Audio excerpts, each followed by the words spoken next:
The Tampa Bay Buccaneers can win their first Super Bowl since 2020 with these 5 offseason moves, and the last move is the most important for the Bucs to hoist another Lombardi trophy come February 2026. The Bucs in 2024 won the NFC South for the 4th straight year, finishing 10-7, but in the playoffs, they continued the trend of getting eliminated early as they lost in the wild card round to Jaden Daniels and the Commanders. Each of the last 4 years they've won the division, they've been eliminated either in the wild card round or the divisional round. So how do we get the Bucs over that hump and back into the Super Bowl where they were in 2020? That's where I come in, and I am going all in this year with this Bucs plan. So these moves are aggressive because that's what I think the Bucs need to take the next step, especially with some of the vets like Lavonte David, Mike Evans, and Vita Vea, all over 30 now. Let's go get those guys another ring. So without further ado, the first move that takes the Bucs to the Super Bowl in 2025 is a bunch of restructures and an extension with our star players. The Bucs' top 5 contracts to arguably their 5 best players are all great restructure candidates to free up cap space for this year. Right now, the Bucs sit at 28th most cap space,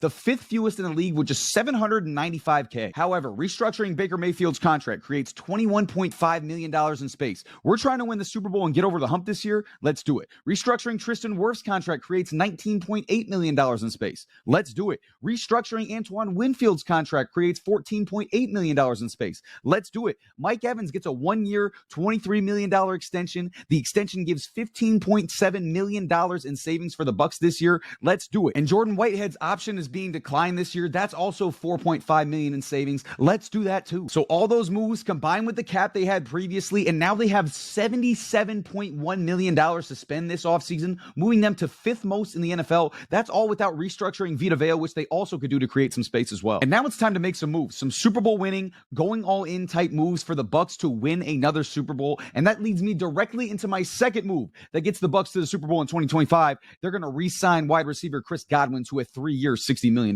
deal. Godwin is PFF's 4th best available free agent, and for good reason. A Super Bowl champ, a Pro Bowler, an All-Pro, 4 1,000-yard seasons, and was having the best year of his career last year for Tampa Bay, 10th best grade for wide receivers per PFF before the gruesome ankle dislocation ended his season. And the injury is a concern, but at 29 years old, Godwin is expected to be back at 100% next year and look like he did prior to the injury. And even though Jalen McMillan came on strong at the end of the year last year for Tampa, Godwin on the inside remains the perfect complement to Mike Evans on the outside. And Baker Mayfield, who absolutely balled out with Godwin last year in the lineup, was the 6th graded quarterback last year per PFF, threw for 4,500 yards and 41 touchdowns. Would love a receiver core of Evans, Godwin, and McMillan again with his sights on a chip in 2025. Now, on re-signing Godwin, this offense doesn't need much more work. Bring back the offense that was 3rd in total yards, 3rd in pass yards, 4th in rush yards, and 4th in points. And had the 3rd best O-line in football last year per PFF. Evans, who was ranked 3rd best receiver per PFF last year as well. Bucky Irving was ranked the 4th best running back per PFF. And Cade Otton, who broke out at tight end last year. This offense is going to cook again in 2025,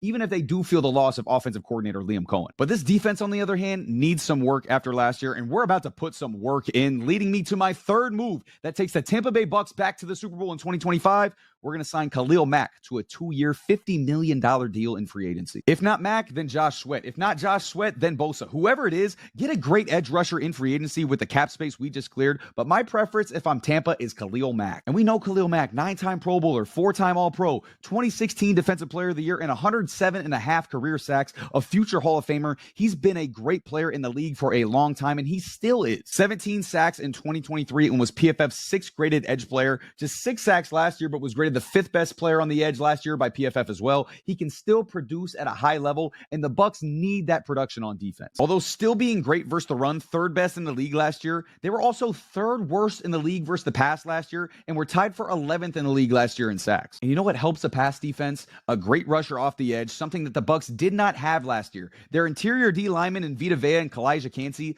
led the team with 7+ sacks each. Then Lavonte David, an inside linebacker, was next with 5.5. You need way more production than that off the edge, and Khalil Mack will give that to the Bucs. Plus, for Mack, he's in warm weather, getting more of that money with no state tax in Florida, and playing for a team that's going to be in the playoffs. It's a win-win for both sides. But even with Khalil Mack, this defense still needs work. So let's get a couple more vets in free agency, leading me to my 4th move that will turn the Bucs into a Super Bowl team in 2025. We're going to sign and bring back Carlton Davis to a 3-year, $45 million deal, and we're going to sign Dre Greenlaw to a 2-year, $20 million deal. Davis reunites with the Bucs after 1 year apart, and he's obviously familiar with the Bulls defense. He helped win the Super Bowl here in 2020. He's a veteran with tons of playoff experience, and he knows how to win. Plus, he's been productive every year in the NFL. He was ranked 29 out of 233 ranked corners last year with Detroit per PFF. He's still a high high-level player, and like I mentioned, the Bucs secondary needs it. But reuniting Davis with Jamel Dean and Antoine Winfield in that secondary is a huge benefit to a team that's trying to win a ring now. Even if it's unlikely Davis returns, which it might be, again, we freed up a ton of money already. Go get DJ Reed, go get Charvarius Ward, or another elite corner in free agency. But like I mentioned, I think Davis is the best fit. You get Davis and then Dre Greenlaw to help form another great linebacker duo in Tampa Bay, and we know what Greenlaw is capable of. He was an undisputed top 10 linebacker in football before his Super Bowl Achilles tear a couple years back. You could get Greenlaw for relatively cheap, and the production could be very high. Normally, it takes guys coming off an Achilles a year to get their rhythm and performance back.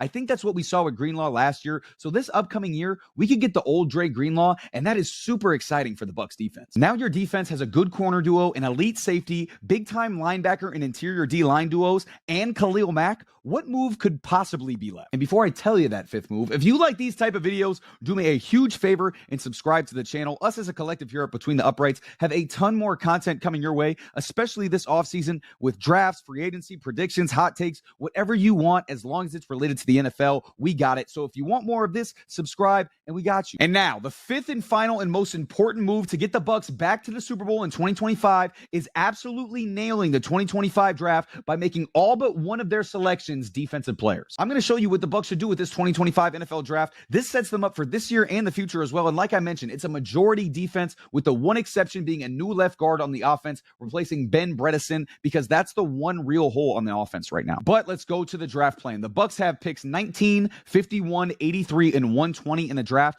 And at pick 19 in the first round, every mock draft that I have done for the Bucs, you know who's sitting there?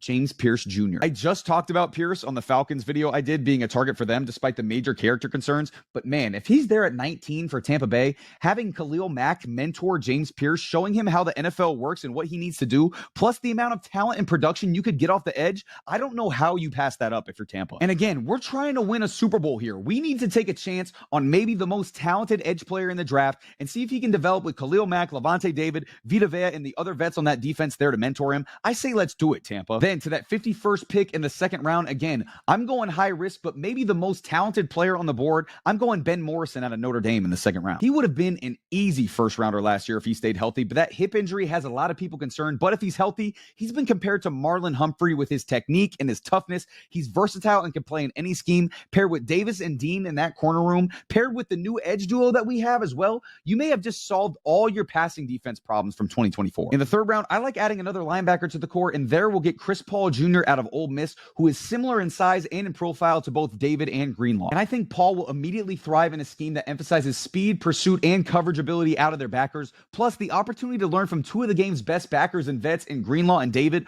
Paul is a future star considering that situation. And this team literally has no weaknesses after that. Quarterback, running back, tight end, offensive line, edge, interior D-line, linebacker, cornerback, safeties. It's all really good to great for the Bucs. And that right there is the exact go all in, high risk but high reward offseason the Bucs had the last time they won the Super Bowl in 2020. If they do that again a half decade later, we could see Baker and the Bucs raising the Lombardi trophy come next February. I'm Matt from Between the Uprights, and that's going to be it for me. Peace.